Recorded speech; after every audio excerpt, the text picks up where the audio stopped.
Welcome to the OTA podcast where we discuss everything performance training. I'm Coach Chris Barnard. Let's get into it.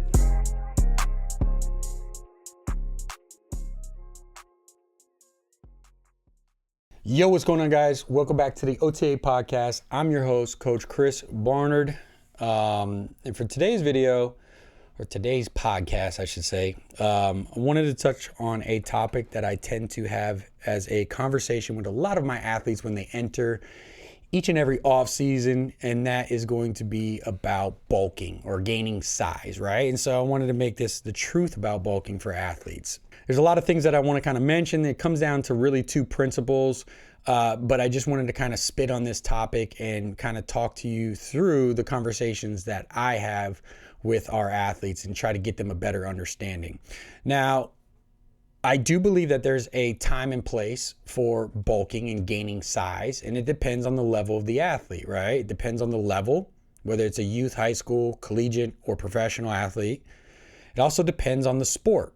It depends on baseball, basketball, football, any other team sport that you could think of. And then it also depends on the actual position, right?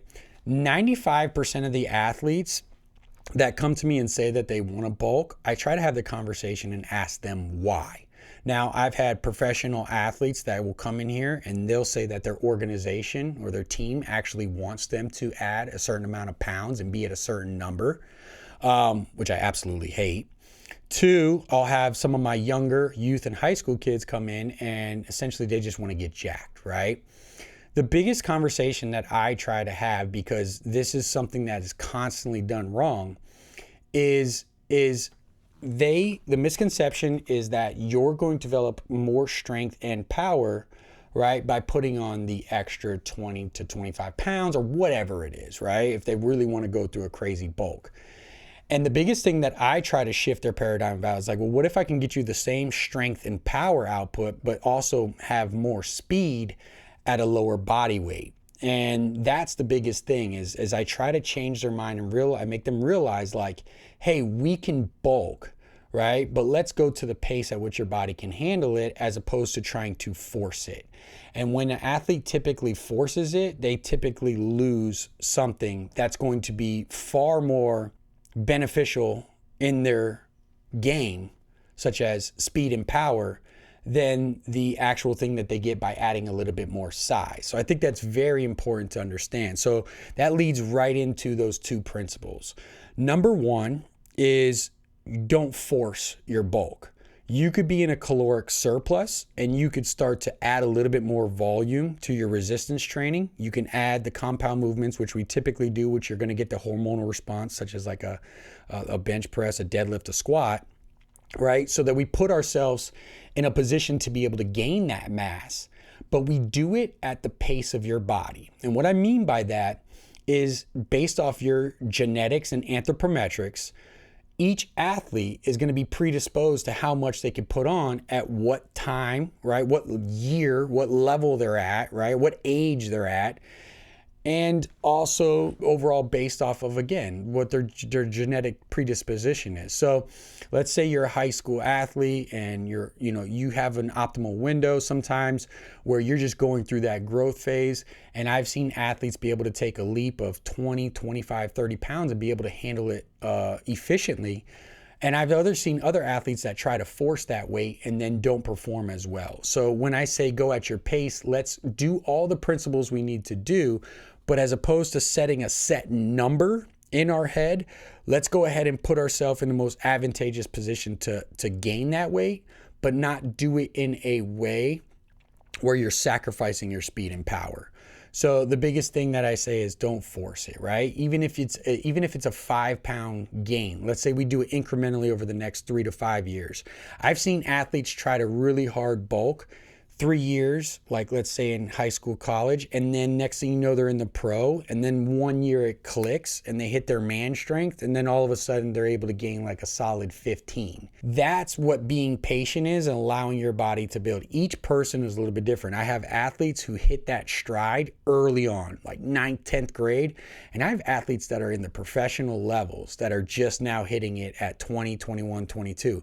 Hell, I was peak performance I want to stay at like 26, 27. And that's when I really was like, okay, I'm hitting my stride. What's up, coaches? Real quickly, let me go ahead and introduce you to Performance Coach U certification. Now, this is the certification / course that I put together for coaches who want to train athletes and not only get results, but also maximize profits in the private sector. The problem that I saw with a lot of these courses and certifications out there for coaches was that they provided a lot of information and not a lot of application. So I wanted to pull back the covers over 10 plus years of experience and show you the ins and outs of actually being in the trenches so that you get maximum results while also scaling your business. So if you're interested in this, go ahead and check out the link down below and you can get more information.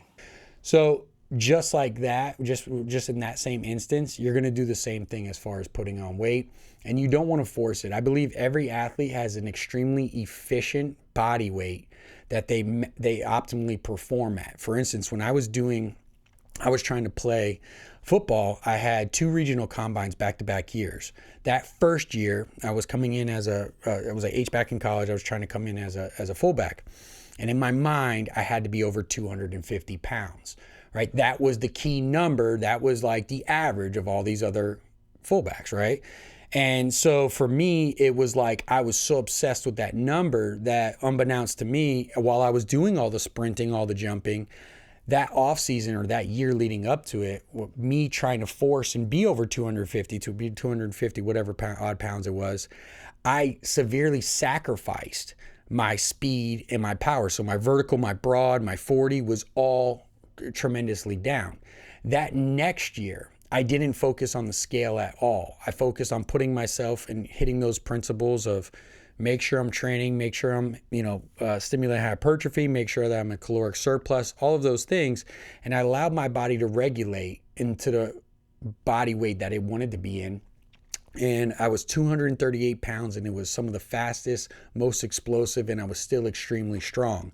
So even though I sacrificed those 12 pounds, it was unneeded because I wasn't getting looked at with that speed and power, and I was actually able to light up those numbers. So I'm speaking from personal experience. The next principle leads right into that example is just do it and be efficient, right? Unless you're in the trenches in football or you're a big that's playing a very specific role on the court, or even like, I can't really think of too much else with like other sports than those where you're actually utilizing your body weight. You just have to realize that like you holding on inefficient weight in the form of visceral fat or subcutaneous fat is not beneficial to you. Any kind of fat, right? It's not going to move your body optimally. So be as efficient as you can in your body weight. Lugging around extra weight is not going to be beneficial to you. It's just, I've seen it over and over again. I've worked with linemen that we've leaned out, lost a couple pounds, thinking that they need to stay at that 3 whatever range it is because that's where everybody wants you. But it's like you come into camp and you're optimal and you're lean and you're not lugging around a bunch of extra weight. I've had guys time and time again tell me how much better they perform, how much they've reduced injury, how much powerful, how much faster they actually are. So I think that principle number 2 is make sure that you're efficient and you're finding efficient, meaning you aren't carrying around a bunch of luggage in the form of fat.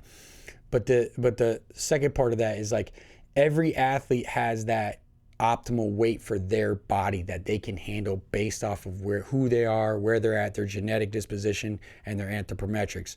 Don't fight that, ride that wave, put yourself in the most advantageous position, and then it will come over time. But again, it will never exceed, and you'll never reap the benefits of the speed and power that you could develop, which ultimately are way better for you in sport. So I hope that helps when it comes to that. I just wanted to kind of hit on a couple key notes, some of the conversations that I have with my athletes in here. And yeah, I'll talk to you guys next time.